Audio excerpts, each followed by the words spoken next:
Let us know when you're ready, Adam.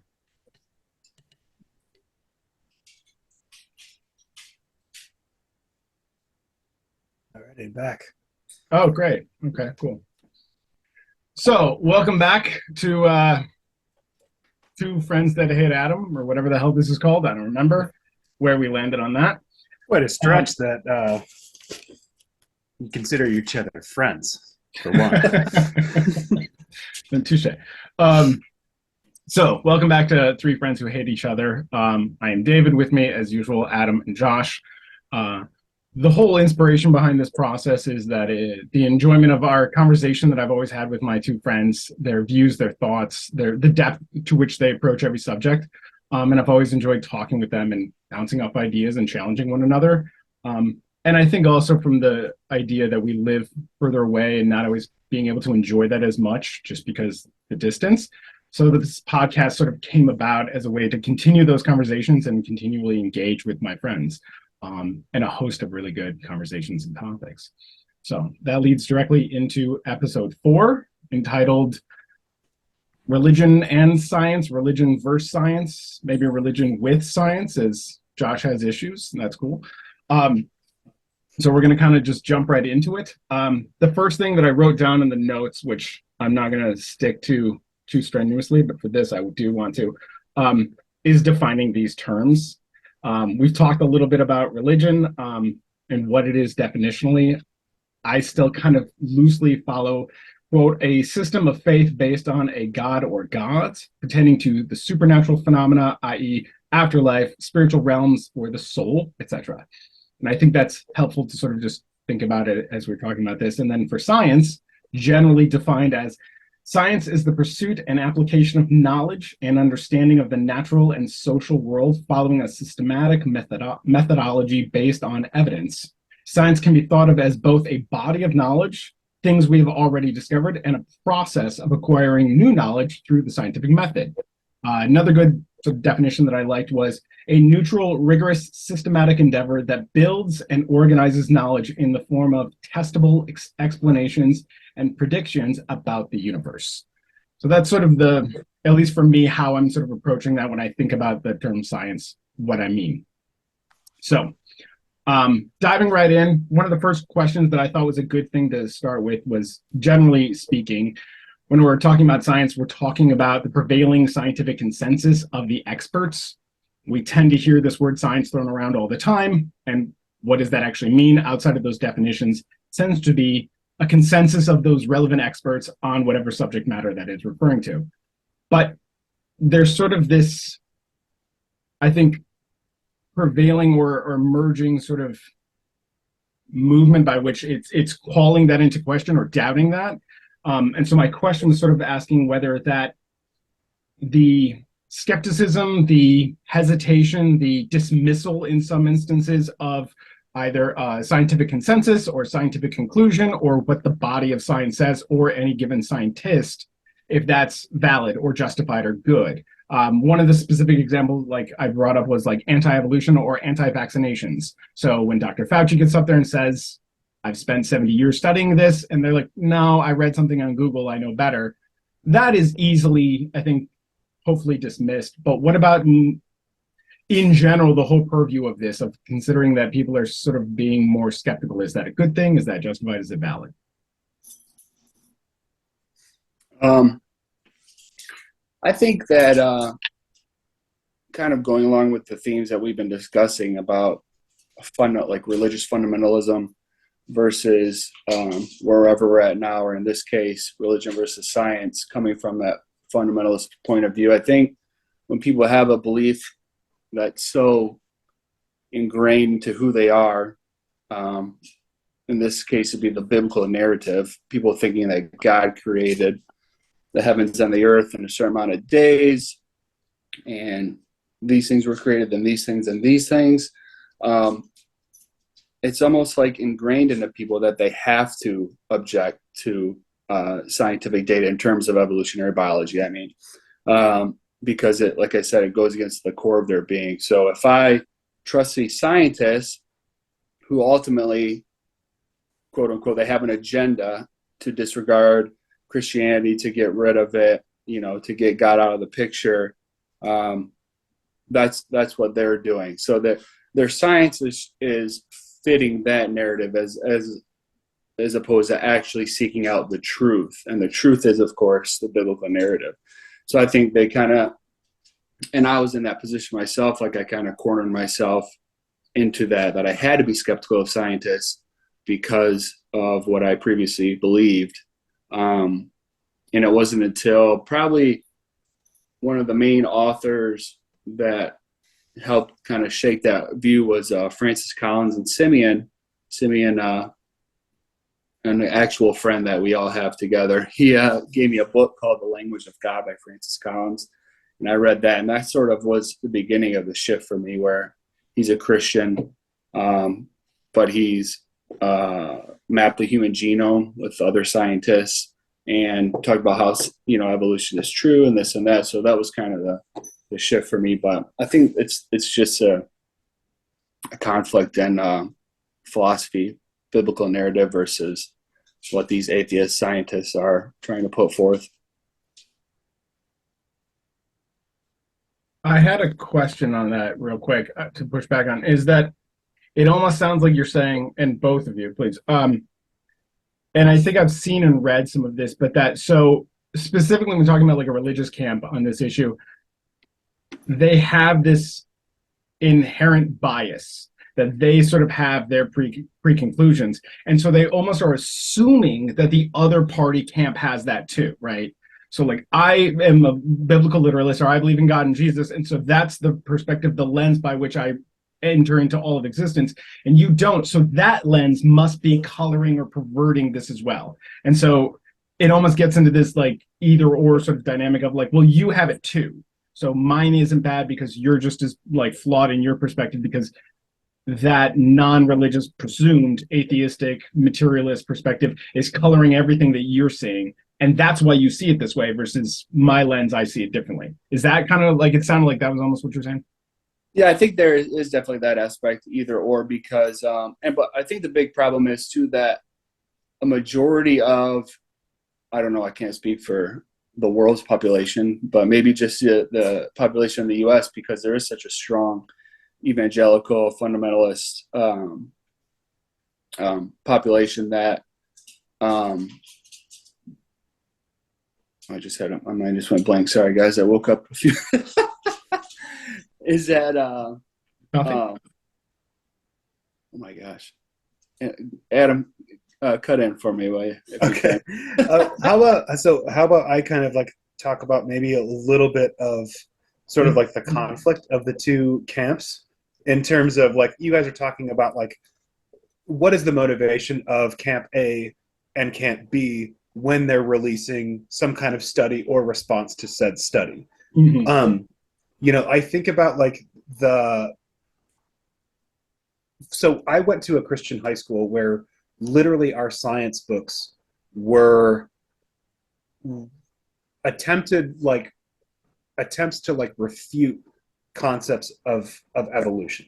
It separated evolution into like macro and micro evolution. Mm-hmm. Right. Macro being like the Big Bang, micro being you get older, and saying like, well, things change, so technically they evolve, but this idea of evolution over time isn't possible because the world is only 7,000 years old or whatever. Right.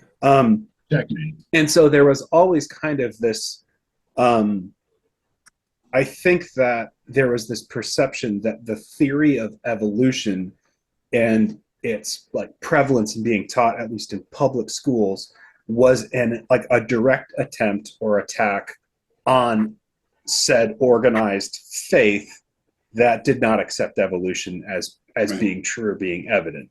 Mm-hmm. And so there was kind of like, there was this personal narrative that is very prevalent even today in many other forms beyond evolution, that so-and-so camp that is inherently secular, its mere existence is a threat to your worldview, your religion. Yeah.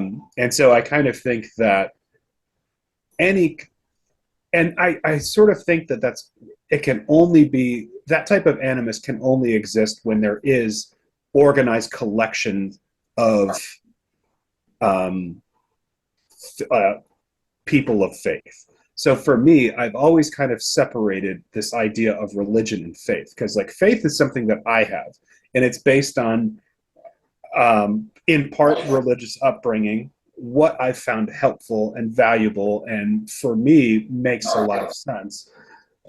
And then also it's kind of coupled with my experiences, whether, my marriage, the people that I talk to, other people of different faiths who I've interacted with, like, it's, there's a lot of like existential variables that are thrown in there too. And so it's like, for me, religion is sort of like these people who maybe have had collective shared experiences and a shared understanding of the world and the supernatural, that essentially form some kind of organized like faith body or whatever.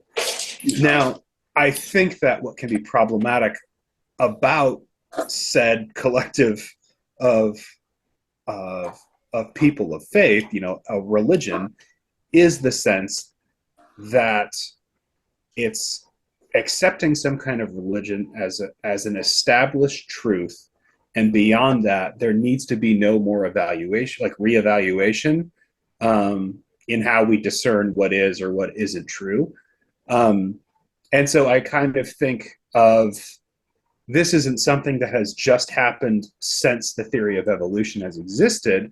I think like a really good example of this is the whole conflict between Galileo and the Catholic Church. Because like Galileo was a person of faith, Mm-hmm. and his studies were not so much like, I want to disprove God and like change the mind of every child in every public school in Italy. It was more of like, this understanding that I have of the world, I want to see how much of it is true.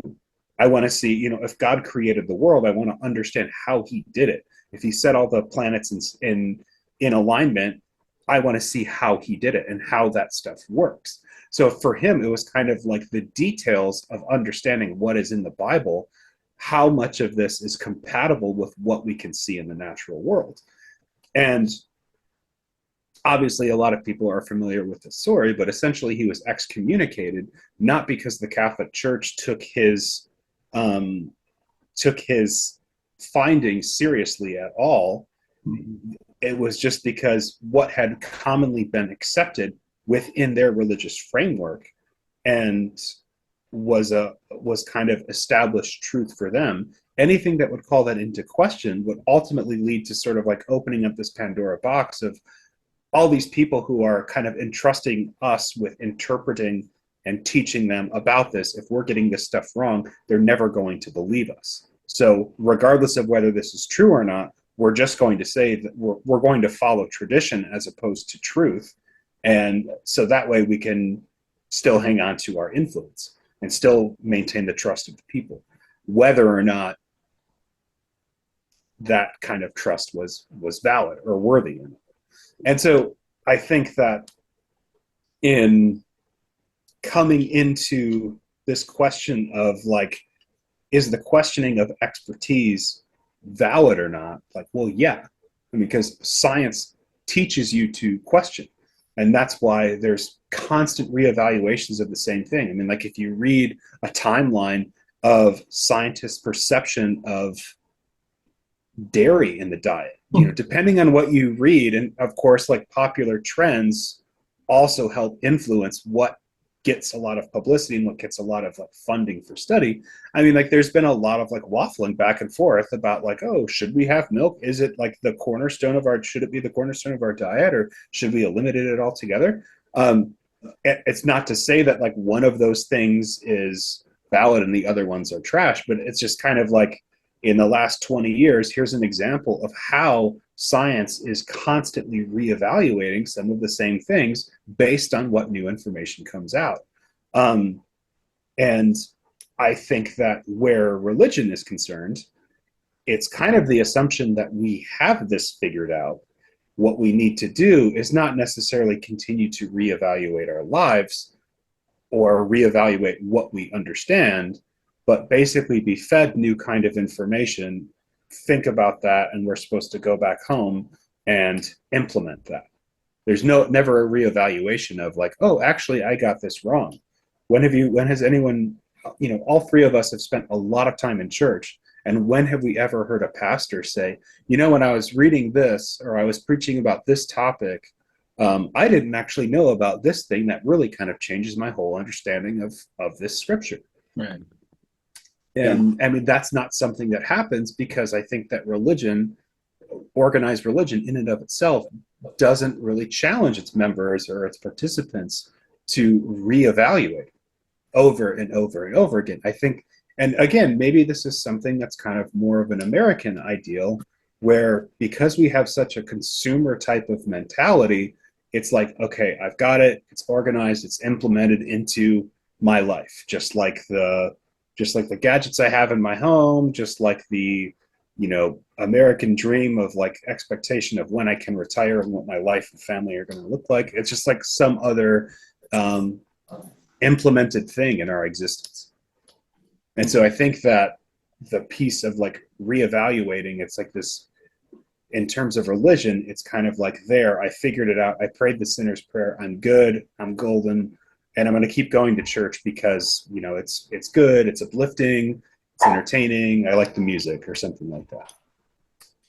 Yeah, I agree. And I want to piggyback off that. What I remembered that I was going to say was that I think in America with the strong evangelical community is that a lot of them are afraid to even really get in and learn about science. At least biological evolution. I mean, I understand, like when we talk about science and religion, things like physics or, modern medicine, there's certain aspects of science that everybody loves and agrees with in the evangelical community because they use and they benefit from it every day. But in regards to biological evolution, when it threatens their beliefs about the origins of the universe or the origins of human or doctrines like the fall and sin and death and how it conflicts with their Christian belief, I think they're, like you said, they're not encouraged to read about these topics. But I think maybe personally too, I can speak for myself. At first, I was almost fearful of it because I didn't want my faith to be shaken in a way that might not allow me to come back from it. So I would read Christian authors who weren't scientists at all. They just had ideas and pick certain bits of information that was like that made you think they knew what they were talking about, but in reality their scientific IQ was probably a little higher than mine. They were just pushing an agenda, and wanted to, like you said, Adam, kind of keep a hold on their religious base and their followers and their ideas. But yeah. So yeah, I think that motivation, and this goes kind of with both camps as well, because like there is certainly a market, and I can't remember where it was. It might have been this podcast I listened to from the New York Times, kind of about how, and it's sort of talking about this in terms of like our experts meant to be trusted because, hey, we have these people who have been going on these podcasts, and like this guy helped create the basis of the vaccine for COVID, but he was working on it when we were really like worried about like the SARS virus and like 20 years ago or whatever. And he's saying that this isn't working and all this kind of stuff. And they were kind of talking about how like there's sort of like this market that individuals have where if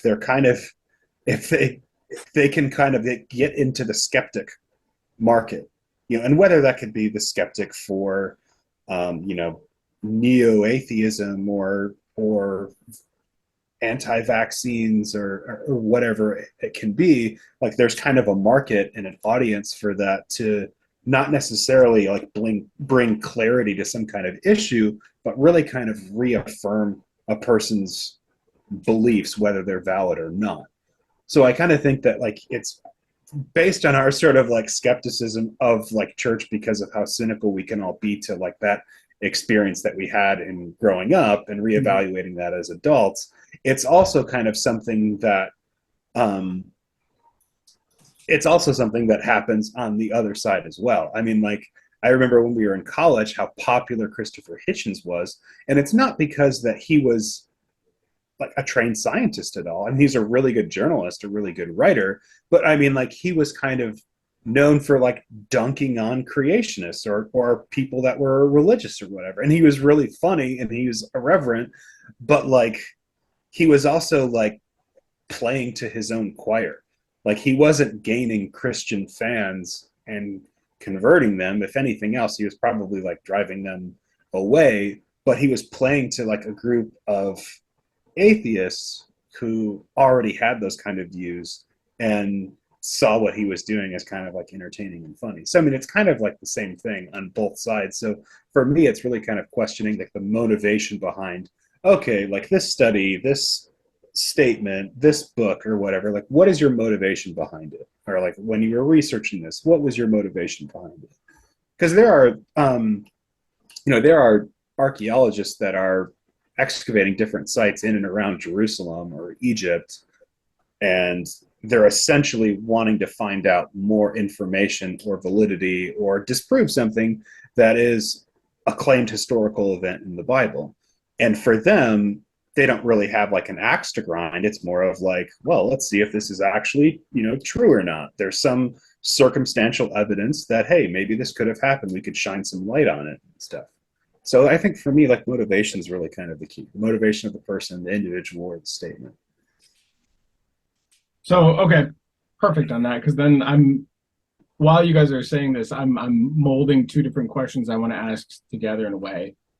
I also think because they're so linked, and that's big question then is, are these two constructs compatible? Can they ever be mixed? Can science and religion work together? Can they be blended?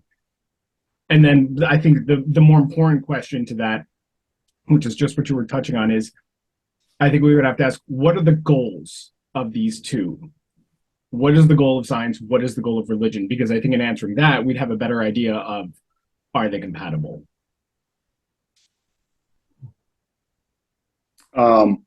Yeah, well, personally, I do think they are compatible. I know I've read a lot of authors, not just Christian ones, but people give credit to the fact that the scientific revolution was based in large part because you had a lot of people who believed in the concept of a divine reason, the divine mind, and based off of that fact, we participate in that rationality. We are able to look at the world, understand things about it, and when we do, we find out that there's physical laws in the universe. There's, they have these mathematical principles that govern the way the universe functions and works. And the reason why we initially thought we could find these things is because there is an ultimate rationale behind the universe, namely, God. And I don't know when this,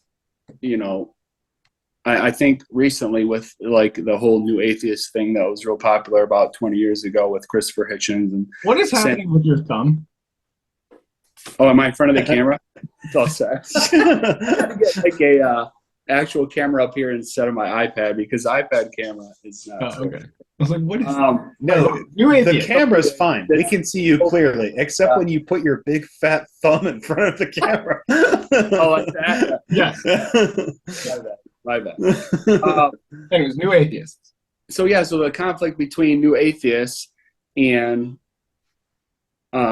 Christians, I think the new atheists mostly focus and harbored at fundamentalists. So I think this conflict in general about religion and science, in my opinion, is in large part between fundamentalists and atheists who are scientifically bent, but almost join the new atheist camp where they're just very, outspoken, kind of maybe rude in a way, a backlash to fundamentalism.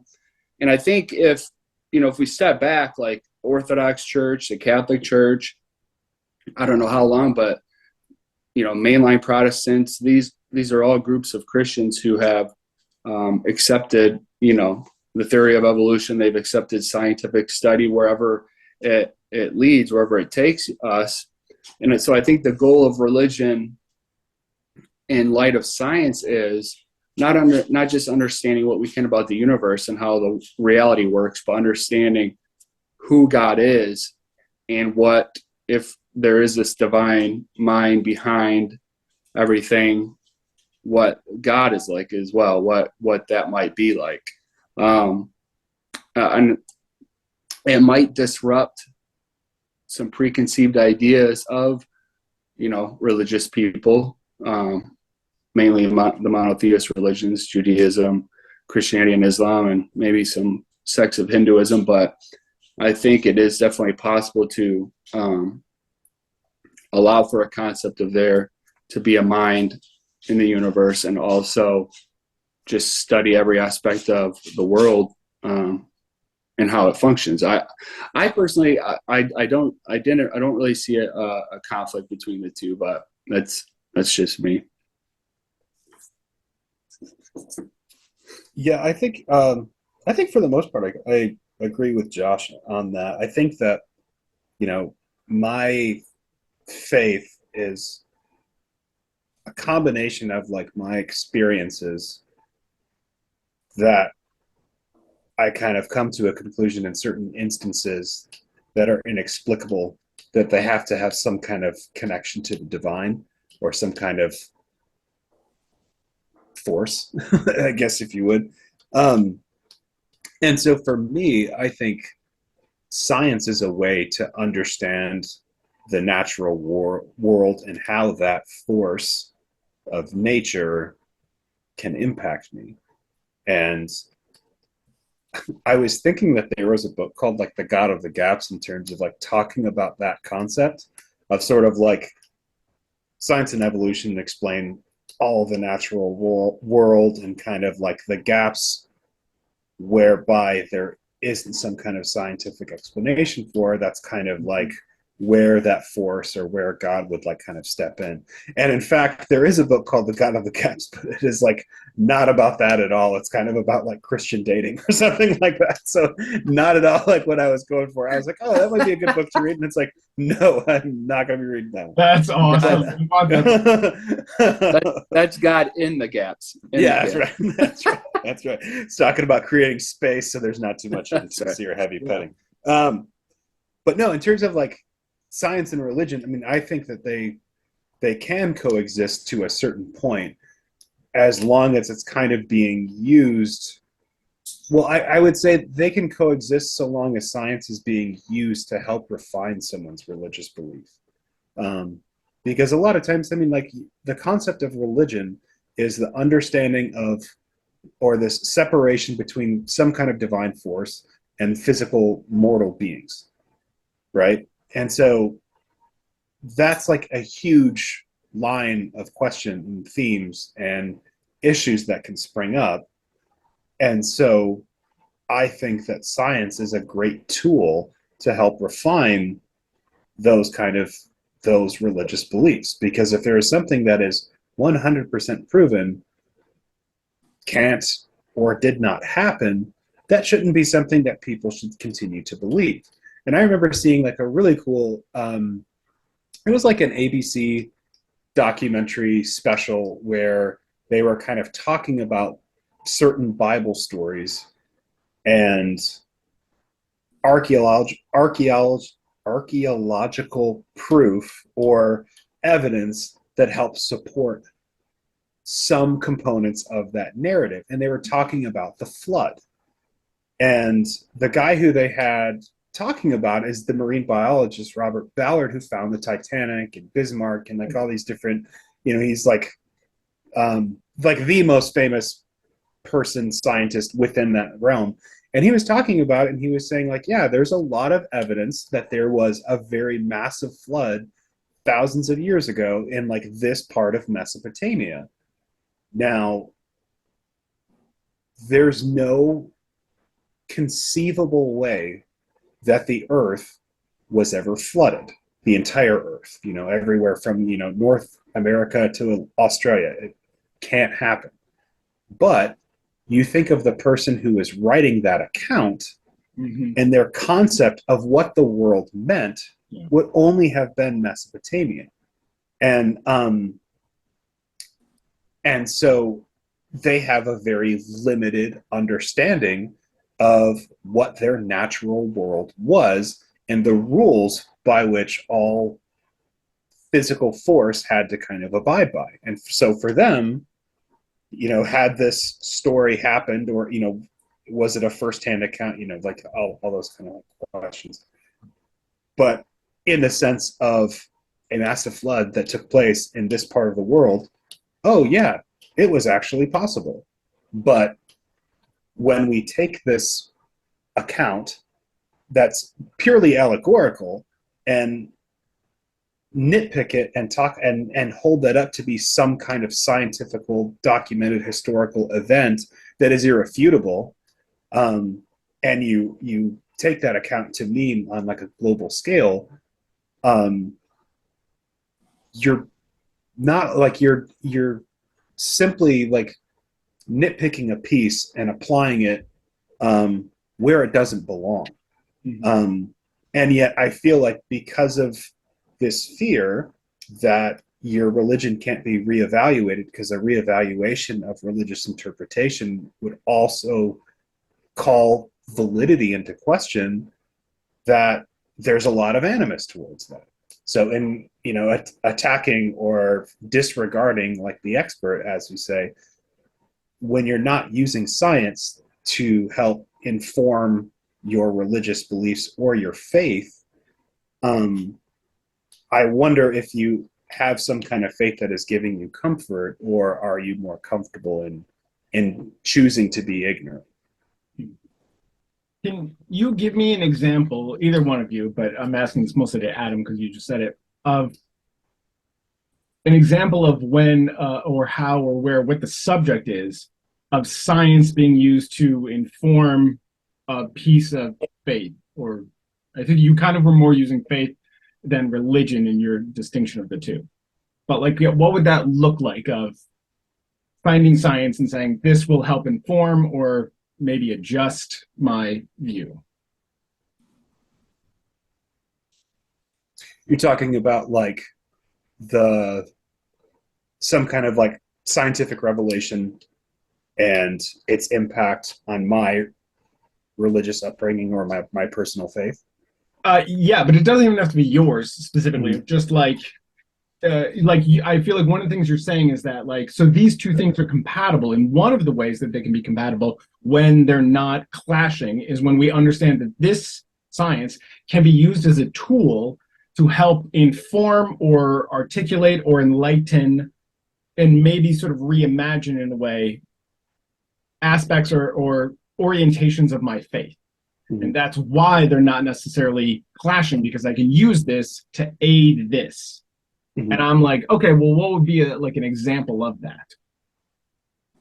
I think an example would be just how old the universe is, how vast it is.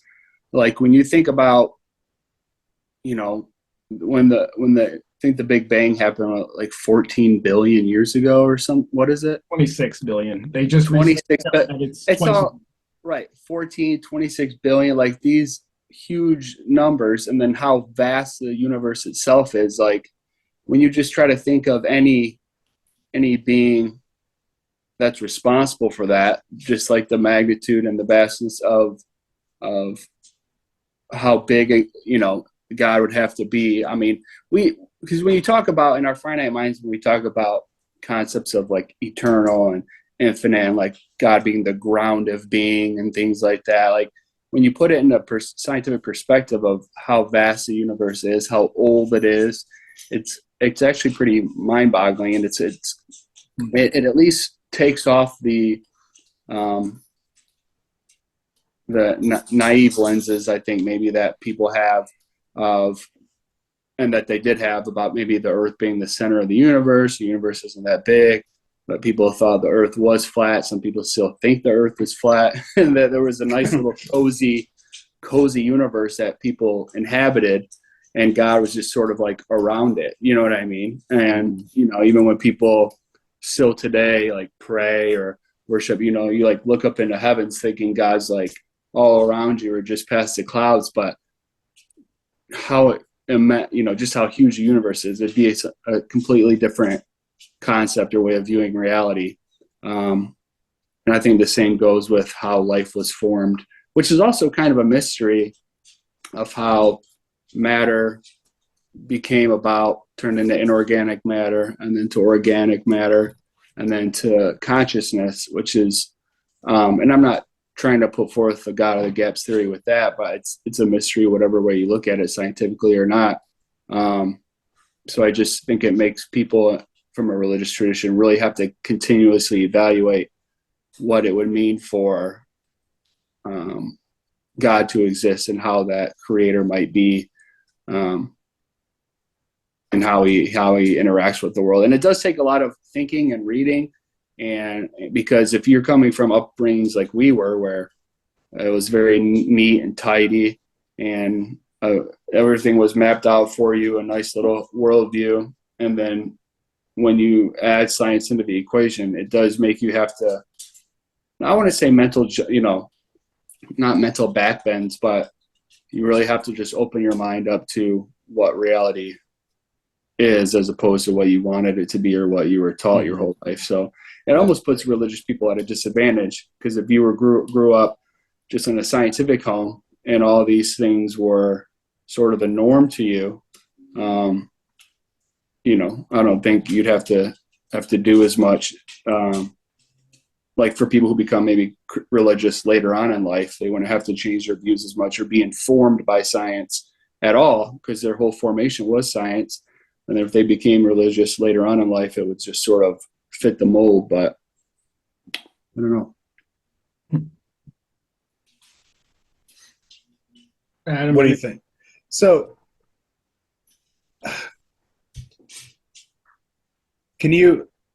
you're talking about like, where has science informed someone's religious beliefs, right? Wasn't that like the topic? Yeah. Mm-hmm. I mean, yeah, like I think that for me, the more I kind of thought about the theory of evolution and reevaluating my concept of what God means, I think that science was very informative, and actually how I understand, how I was able to kind of like realize whether or not religious belief as a whole was kind of like relevant to my life. Because I was, even though I went to a conservative like Christian college, I think that my professors kind of broke down a lot of the like Sunday school type of compartmentalization of the accounts of the Bible. I was taught when I was younger, every single thing that happened in the Bible happened in real life as it was said. And I think, not to say that like I went to this, very like liberal, quote unquote Christian school. Like, no, it has very deep roots in fundamentalism. But like when I'm sitting in a class with somebody who has like read the Bible in Greek, they're going to talk about the limitations of just simply like the English translation of the Bible. There's simply like words that we don't have that would make a passage have much more meaning understanding it in the original context. But then also like to think about evolution as a concept. For me, what kind of made a whole lot of sense, because I'm such a visual person, I always loved seeing like the movie versions of like different books and stuff, because I can imagine something in my head when I'm reading it, but then seeing it in front of me, it's like always really kind of cool to see like what I envisioned and what what was on the screen or whatever. And so when I think about like, okay, like what would have creation looked like? Was it literally like God makes a mound of dirt, blows into it, and then it becomes a person? Or, could this narrative be a very like broad anecdotal explanation for what actually took millions and millions of years to actually accomplish. And whether it's, you know, the Big Bang, or whether it's like this billion years of like evolution to create like the lakes and grass and rocks and trees and everything like that in our natural world, um, it doesn't, to me, it just like didn't make a lot of sense that that kind of stuff happened in just 6 literal days. And the more that I kind of became more informed about like how ancient texts were written, um, you know, that days could mean like a generic kind of term. Sometimes it can be used as like a very specific type of term, but like, you know, when a professor mentioned about like, you know, when you read the creation account, it's like 7 sentences. And like then that's it. So like the entire creation of the earth and every living thing and mineral in it required 7 sentences. Mm-hmm. Like, because how it was done to the audience who would be reading this kind of account wasn't important. The important thing was that it was done. And so to me, it was kind of like, you know, maybe we're kind of reading the Bible and asking the wrong kind of questions. And does it mean that I should throw out absolutely everything that's in the Bible? Like, no, I don't think that I should, but I think that I should probably reevaluate my understanding of like what was in it. And so to me, like just the theory of evolution that had been hammered into me, like this is the enemy of your faith. It's trying to like send people to hell. Like that's what they want, is to play into the devil's hands and all this kind of stuff. And you know, as I'm having conversations in school with people that are kind of struggling with that same question, it was sort of like, you know, maybe this actually isn't something that should be feared, but something that could be embraced. And so that was really, to me, how a scientific concept helped inform my faith, because it made what was in the natural world fully connect to what was inexplicable. And I think that there's so much of science that is trying to solve that. And will there be a time when like everything is explained? Like, no, because the universe is endless. And, you know, there's no purpose in trying to prove or disprove God in that realm. It's more of like, I should backtrack on that. When a professor was talking about our concept of God, the Sunday school explanation is that God is essentially a person, fingers and toes and all that kind of stuff, and obviously referred to as a man all the time. But God is essentially a spirit. And so to me, like hearing that explanation was like, so God is basically like you're explaining like God is a force. How we use the term God has like personhood in it. But maybe if when we talk about forces as they exist in the universe, and especially on Earth, like maybe that's kind of like what they originally intended. And that this force that is capable of like maintaining an ecosystem, maintaining the balance of the solar system, could also have the capacity for relationship. And so like to me, that was sort of like the reevaluation of it. Removing the concept of God as like a person that laughs and cries and has fingers and toes and punishes and all this and that, and understanding this force as God, this existent, ever-present force that has no beginning, no end. It's just kind of always been there. Like that to me is sort of where that comes into it. So that's my spiel. I've been talking for much longer than I expected to. No, I liked it, and that spurred some other things. I'll say this, and I'll say what I think about this, and then I feel like this is very easily segueing into another question that ties back. So I like how this is going. For me, yeah, I don't think religion and science are compatible. I don't think they're compatible at all, in my view, and this is based on two things. One is coming back to the question of what are the goals.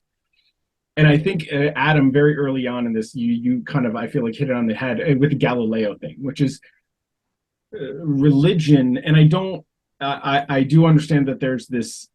Well, I think in this way it's kind of blended, that there's this sort of codified bureaucratic structure and system. When we're talking about like religion, we could be talking about like the Lutheran Association or something, but I just mean in this set of beliefs that this collective hold. Religion is looking at the world and coming to determinations and explanations about it.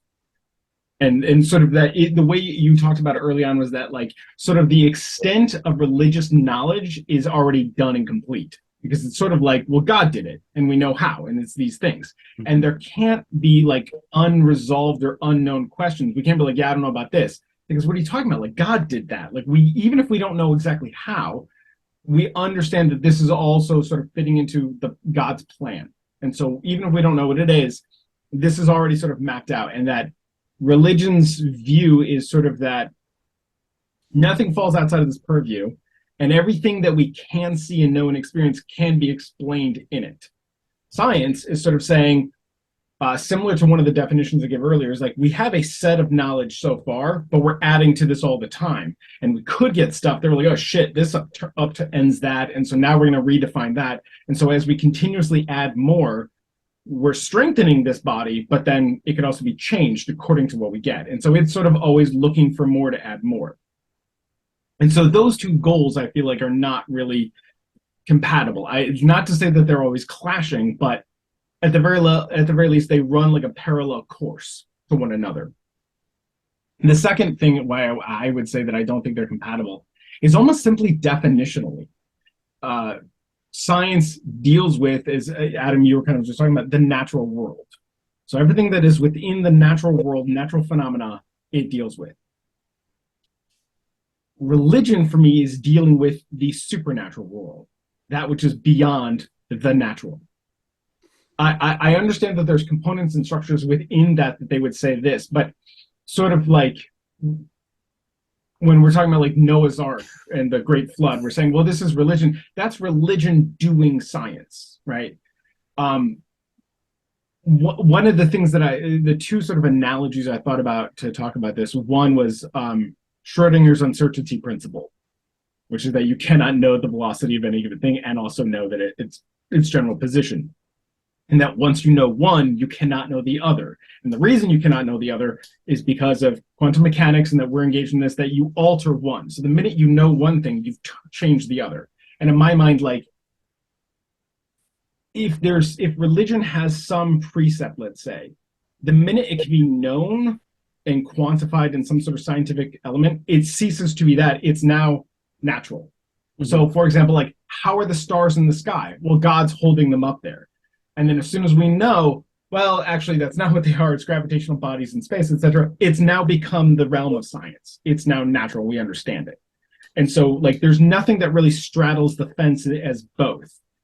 If it cannot be explained by science, then science is like, it doesn't exist to me. It's irrelevant, sort of. And that can rest within the realm of religion. But if it can be explained by natural phenomena, I don't see how it can be religious. It's scientifically defined then. Almost to say, like, if we could scientifically understand how it reanimated dead tissue, how Jesus came back from the dead, it would cease to be a miracle. We know how it did it. Like, no big deal. Yeah. Does it happen often? No, but look, it's possible. So it's really, really rare, but it's not miraculous, meaning supernatural. It's just a rare thing. The other thing I kind of thought about this is I wanted to use this analogy of like a janitor or something like that, let's just say. That, like, a janitor who is a father. These two things are both realities for any given individual that is, but one is not necessarily the other. And meaning a father doesn't have to be a janitor and a janitor doesn't have to be a father. But just because you're both, that's fine, but that doesn't mean you're doing both. You're not fathering when you're at work. And when you come home, you've ceased to be a janitor and you're just fathering. And this idea that, like, and that kind of comes back to this idea of, like, when religion is doing science, I hear in sort of religious circles that they'd be like, oh, well, Newton was a believer and he did all this amazing stuff. And they'll cite all these believers throughout history, Francis Collins, and they're like, oh, they did these things. And I'm like, I mean, Newton also was like pretty much died because of too much like testing of alchemy and poisoned his lungs. But like when he's doing those things, he's doing them as a scientist and he's using science. And so, yes, he is this, but he's doing this just like yes, this person's a father, but right now they're just doing janitorial work. That's what they're doing, and they don't need this to do it. Yeah. And that has always been sort of my view, is that these are two different realms, and I don't know how they necessarily blend together. So that's kind of that. I want to segue to something else, but I'm going to stop. Segue there. I have to step out just for a second, and I'll be back. So you can start going on the next topic, and Josh, you can start introducing it. Okay, so here it is, Josh. On this idea then about coming back to expertise and something that Adam was saying. So in one of these I said, when we're talking about science in the context of the hard sciences, was generally what we've been talking about. What about, quote unquote, the soft sciences? What about history, historical criticism, or biblical criticism, or comparative religion? Should the religious trust or defer to these experts on matters of their religious or religious texts? So coming back to that first question about, like, there seems to be this bent of distrust of the experts for these things because evolution's disproving the biblical narrative, and so I don't trust it. If we're going to trust sort of the experts or say that these individuals understand this, something that like Adam was talking about that I've said before is, well, will you defer, or should there be an acceptance of the experts that are relevant to this field? If we can do archaeological work and find out that Jericho was not destroyed the way it says in the Bible, which it wasn't, do we then question that? If we look at like understanding biblical criticism about certain texts or stories or other religions and how they inform those things, and I feel like this can also lead to that sort of conflict about the religious not trusting the experts, because right here they're sort of saying the very things you believe are being challenged. I think I was curious. Yeah. Well, I think it really just starts on your presuppositions of what you think the purpose of the biblical text was. Like when an author didn't just write Genesis, like it was compiled by different people, probably, after the exile. Like, so what, and I don't think that was necessarily a problem for the people who put it together, because I don't think their purpose was to describe a creation account that would be disproved later on.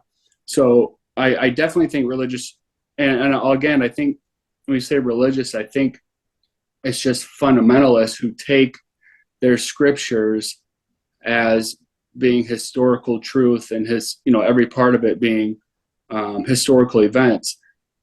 You have to trust the leaders and the pros in their fields, because 99% of our knowledge is based on that. Everything we were taught from our parents, they're the experts in the field of life until you're at least old enough to reason and be rational on your own. At first, we trusted our pastors, to give us information about religious things, or about what the Bible means, I should say, not about religious things, about what the Bible means. So, we all, in every aspect of life, that's how we learn, by yielding to authority. So the professionals who are studying history, who are studying biblical criticism, that should definitely inform the religious person's view, because not only will it sort of break down myths that you thought were true, but it'll actually help you understand the Bible more. Like I was reading somewhere, I think it was Pete Enns, that he talked about in Genesis, where Adam and Eve, they get put in this garden, they disobey God, they get expelled from the garden. How really maybe that's a direct parallel where Adam is Israel. He's disobeying God. He's in the land. He disobeys and he gets expelled. He gets put into exile. So these things maybe were never even supposed to be taken as the origin of human beings and how they rebelled against God. It's really just an analogy for Israel disobeying God and then being exiled the promised land. And I think that can inform everything from Genesis all the way to Revelation. And if religious people aren't allowing biblical criticism and history and the social sciences to inform their views, then I don't even think they might be doing religion, but they're not doing it based on what the Bible means or what the text means. I think they've constructed their own beliefs, maybe based on history, maybe based on what people believed before, but you should always be letting authority and professionals influence your view, especially in a place like academia, where in science and the social sciences, new research is coming out and they all bat it around and, kind of sort of critique one another.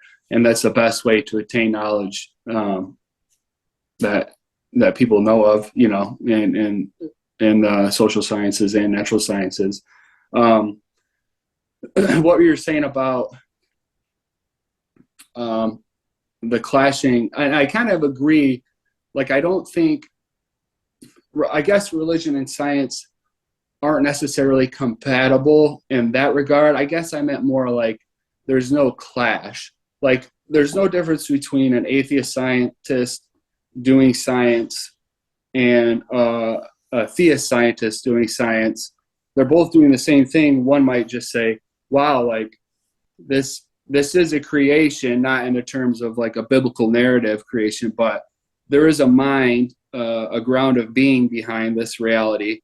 And wow, that's cool. While the other one would just say, wow, nature's pretty fantastic.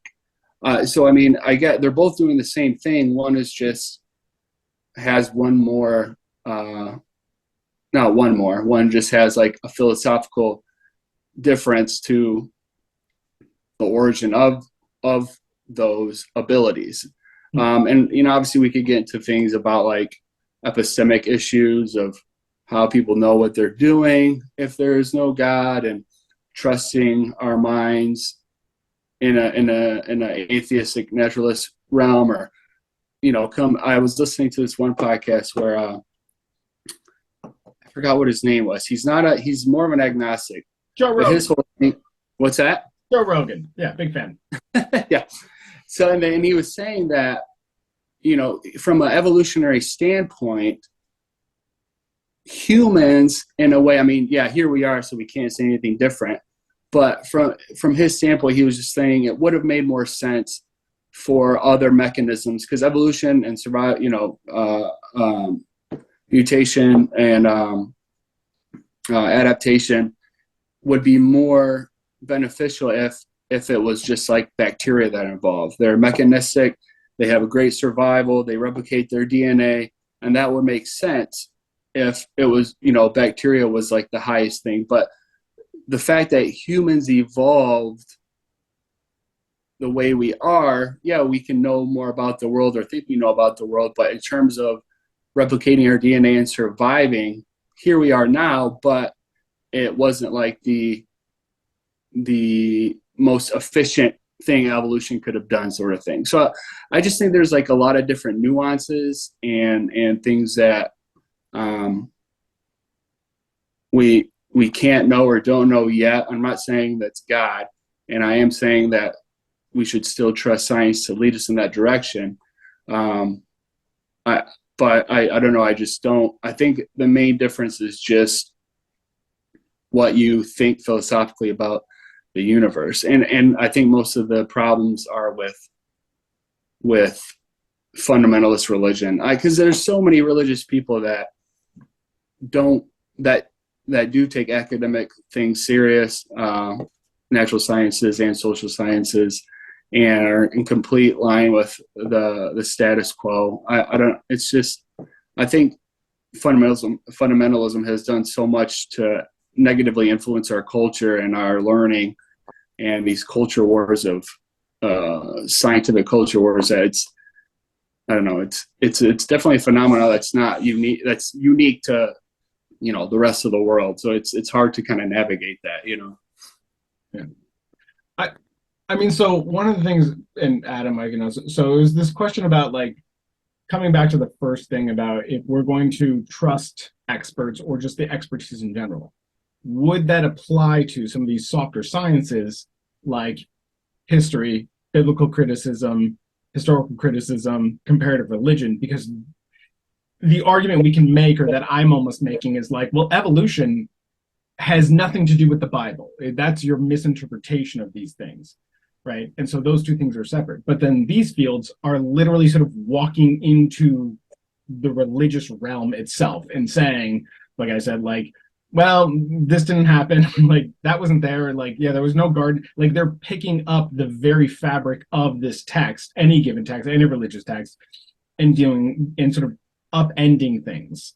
And so I feel like that I can see that that's sort of the this foundational animus within certain religious bodies, like Josh was saying, towards the expertise, because these are the ones saying, well, there's no reason to think that historically. And they're like, well, it says so in the Bible. It's like, yeah, but the Bible, and it makes me think of, I was having this, not to alienate our one listener, but I was having this sort of disagreement with my mom a couple months ago.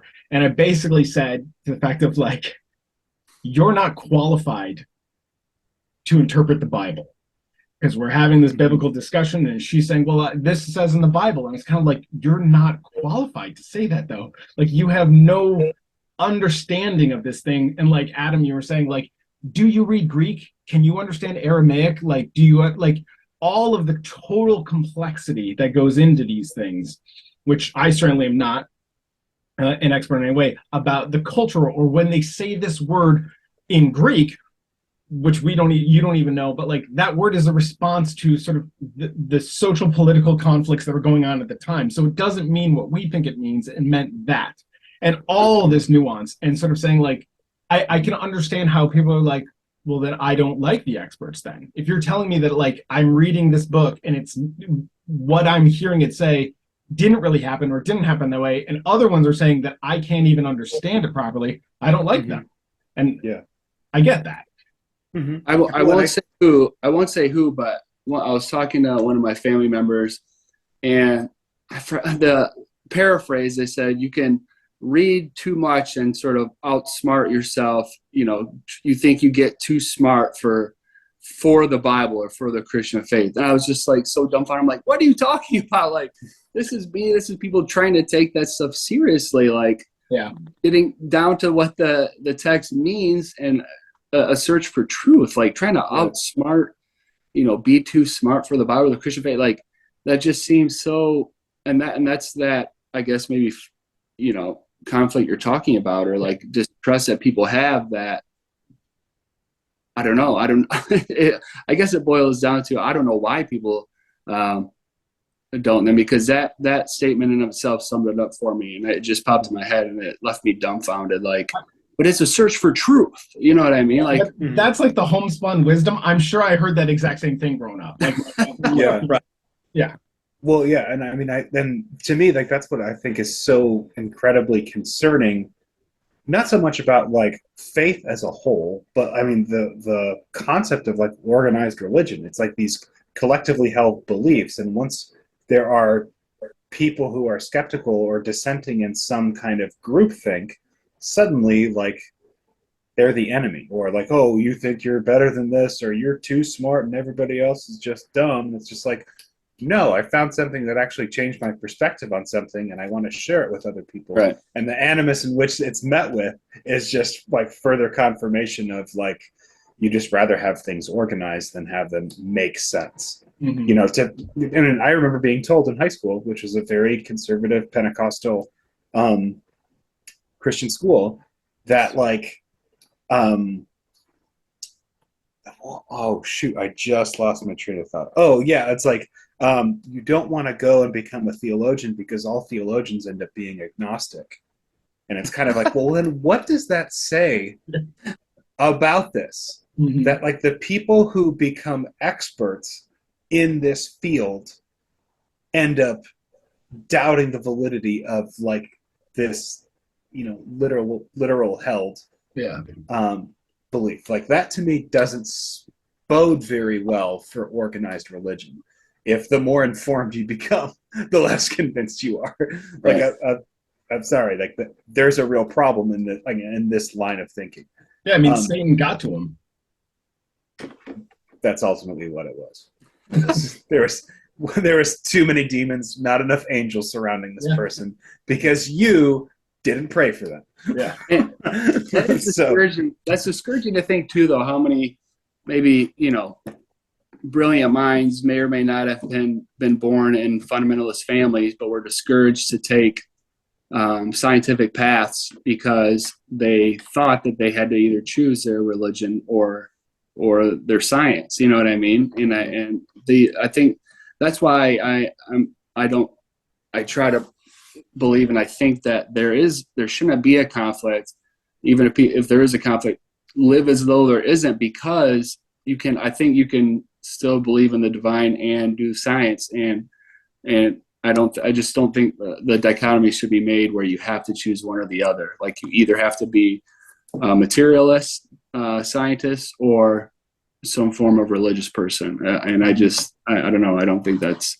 Yeah, no, I totally agree. I think just in the milieu that I tend to circle in, like, I'll see these things often about like so and so disproves God or proves God. Like, coming back to my definitions of these or understanding these, which is not exclusively mine, but like, if God as we understand it does exist, science literally cannot disprove it. It is if it's non-material, if it is somehow a spiritualized being, whatever, science has nothing to say about that unless it's like Jesus incarnate. And then all it would be able to show is this is a man, which the text already thinks. Like, that's what they're already saying. So like, yeah, I don't necessarily think these two things are in conflict at all. I think that they're almost irrelevant to one another. They are anthills on opposite ends of the continent. They don't know that they exist. They shouldn't. Yeah. It's like what you were saying is that when the religious one starts developing a culture and codifies these rules, and then they feel like these rules explain everything, and that rule, like we're talking about, is geocentricity, and then a guy comes along and is like, well, bad news about that. Like, nope, that's not how the universe looks, or the solar system looks. It's now challenging their views, and they're like, well, if you say that, then you could say something else is wrong and everything's wrong, and then we feel threatened. But yeah. So maybe I've just become convinced in this short podcast that religion does poison everything, Dave. So good job, everybody. That book, though? He poisons everything? Yeah, that Hitchens book, Yeah. He mentioned Hitchens. It's like the subtitle of it, yeah. Oh, yeah, that's great. Yeah, that's right. No, but that is unfortunate. It's so, and the more people, like, the more growing up, and I think from our perspective, growing up in that, it is unfortunate because there's these literal culture wars and school board meetings and all these things, all this fighting that shouldn't be there, just on the basis of something neither person can prove or disprove. Like, people, I think there's reasons that people should believe in God or can believe in God, but you can't prove God's existence, and just like it can't be disproven. So I don't. There shouldn't be nearly as much conflict as there is, but maybe someday. Yeah. So on that though, I wanted to touch on. So in thinking about this, I came up with this list of 14 various topics that are considered or have been hot button issues, contentious, divisively argued things, which includes abiogenesis, which is to say technically the Big Bang, abiogenesis, more specifically the beginning of life, which is not evolution, cosmology, biological evolution, the concept of biological sex, the concept of gender, the concept of race, sexual orientation, climate change, geology, plate tectonic or continental drift theory, taxonomy, quantum physics, linguistics, cognitive psychology, and neuroscience or neurobiology.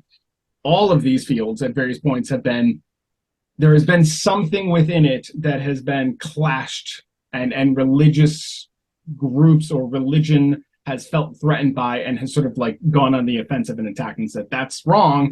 Coming back to Galileo, that here's how we understand the orientation of everything. The Earth is the center of the universe. It's the center of everything. And science was like, no, you're wrong about that. And they was vehemently fought out.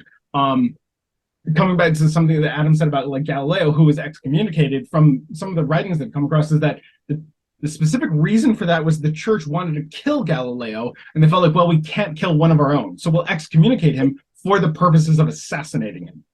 And that thankfully didn't work out, etc. But like that, this has gone on to these like hard, tense clashes. And I mean, yeah, we tend to talk about this in like Western civilization, specifically America, but the most concentrated country's population that does not believe in evolution and believes that the Earth is less than 10,000 years old is Turkey. I mean, like this is not just an American phenomenon, although it definitely does happen here. But I mean, I was thinking even like the concept of biological sex, like most religious ideas, especially within Christianity, have like, well, there's two because it says God created them, man, woman. And yet there's no scientific methodology that we have that would basically say, yeah, that's true. There's like 7 different ways to approach this, and every one sort of leaves different groups out, and there's no agreement whether you use chromosomes or gametes or whatever. Like one group may say like, oh, well, I really think chromosomes is a good methodology. And they're like, yeah, what about this? That doesn't make sense. They're like, oh yeah, I don't have an explanation for that. And they're like, so gametes should be used. Then gametes don't agree with that. Concept of gender, obviously, like that tends to be more social, but that's a social construct, but like they tend to be really tense about that. Race, obviously, is something, sexual orientation. I don't feel like I have to explain that. Strangely enough, climate change has been one that is like, I just find it interesting. I wrote that like religion, all religion basically is 0 for 14 on these. That these are concepts that they have battled and lost. And thankfully, some groups have then like synthesized this and have absolutely then taken this on and said like, there are climate activist religious groups that are very much like, this is the earth that God bestowed to us. We are responsible for it, and done really great work on all that. But so I want to like ask, do you guys see that list differently? Do you think like some of these things have been misappropriated, or do you think that certain groups didn't win or lose, if you want to think about that in those terms? Mm-hmm. Well, I mean, I think for me, the big thing is like in terms of like keeping score and like winning and losing, like what does that mean? Mm-hmm. Because it's like, I mean, in the court of public opinion, if fundamentalist Christians like convince everybody that climate change isn't a thing, it doesn't change the fact that climate is changing. It changed people's perception of it, Mm-hmm. but it doesn't change the fact that like it's happening. Like, I mean, like you could, I mean, the fact of the matter is that like there are people who like have like serious diseases and are convinced that instead of seeking medical treatment, I need to pray about it. Or like, I mean, like there was a kid who, and I know this is like total anecdotal, but there was a kid who was in my school who had a leg that was shorter than the other one, and this being a name it and claim it, like charismatic, like power of the Holy Ghost type of school and connected church, that they prayed over him. And they said that his leg grew. And a year later, he had surgery to correct the difference in length of his legs. And so, like, rather than this kid like having gone to a specialist and like starting that treatment, they were going to just pray over it and were convinced that like he was healed, even though he's walking with like a severe limp and is having a whole lot of discomfort. And then they ended up like having this like very major surgery where they like solved that issue. And the kid still went through a very like painful recovery period. So it's like, Yeah, I heard that surgery is very painful. A girl in my high school had it, and I heard it's like very like taxing on you. Like it's like a big, yeah, I mean, and I can't speak to like what actually the procedure like was, like what they like physically did or whatever. But yeah, I mean, it's kind of like rather than seeking experts in this field, they initially just went to their pastor, who apparently worked as a shaman, and just told them that like this was not really there, and they and apparently the congregation were convinced that it wasn't really a thing. And even afterwards, when he's still walking with that limp and still has, difference in length of his legs, that like, oh no, he's been healed. But he hasn't. Like it's very clear. But he hasn't. So I mean, like in terms of like keeping score of those kind of things, I mean, like the court of public opinion can really kind of like only go so far. I mean, um, I don't know that like keeping score of like religion is like for whatever for 14, I think he said it was. I mean, the score doesn't really matter because like if one side is advocating for something that's like genuinely happening and the other side is just saying like no it's not, I mean, what does that do?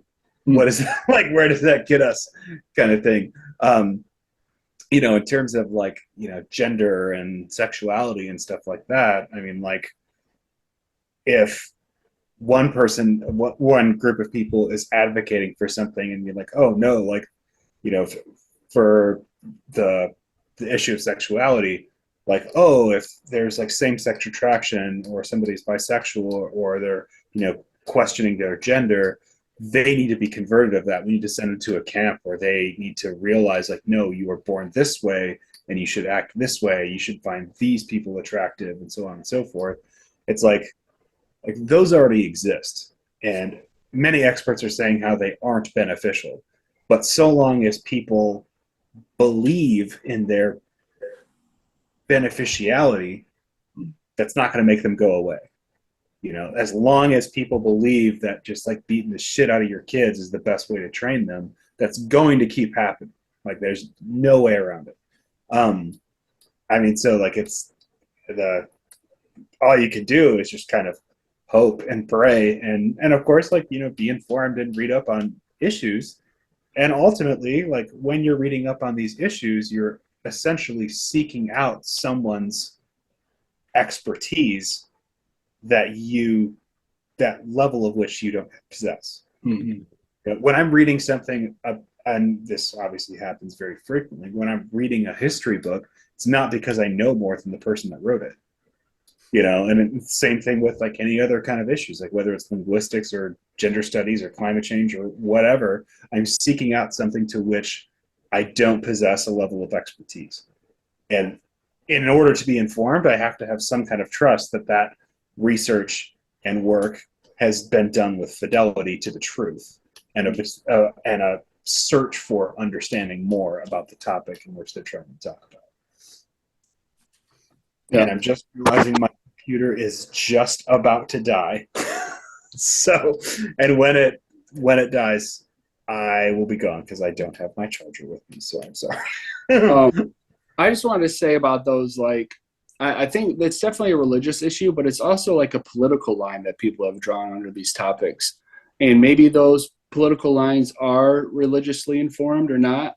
But I think it doesn't surprise me at all that religion is wrong on a lot of these things, because what people did back in the day was use their reason and whatever rationale they had that made sense to them by looking at nature with their limited time, their limited tools, and they came up with these generalities about nature. So I think what it really is just human reason and knowledge being more in depth based on progression. And of course, religious people have to be open to being corrected about those things. But I think, the texts that were written hundreds of years ago, a couple thousand years ago, they sort of did the best maybe with what they had, or they weren't even trying to answer things like these.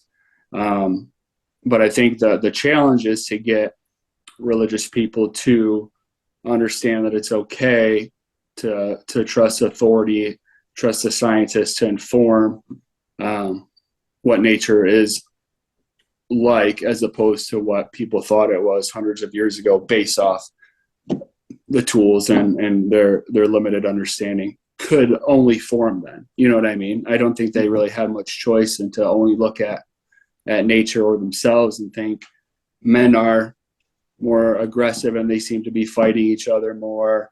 You know what I mean? And women are just seem to be bearing children more, so they happen to be this, and men are happen to be that. And obviously, it's more complex than that. But to them, I think it could only be that. And then once you have ideas like that, sort of steeped into a religion or a culture for however many years, it's going to take a while for it to sort of pull away. And it's still like, I think, the science is still in the baby phase. So I think it's going to take maybe a couple more 100 years for religious people to maybe, come to the other side or whatever, or trust the scientific process, or trust, what science has to say about these things, because they're just using the same thing, they use then, but they have more, more tools, more time, more controlled conditions. And so that's kind of what I would say about the top 14. Mm-hmm. Yeah, I agree. Thank you.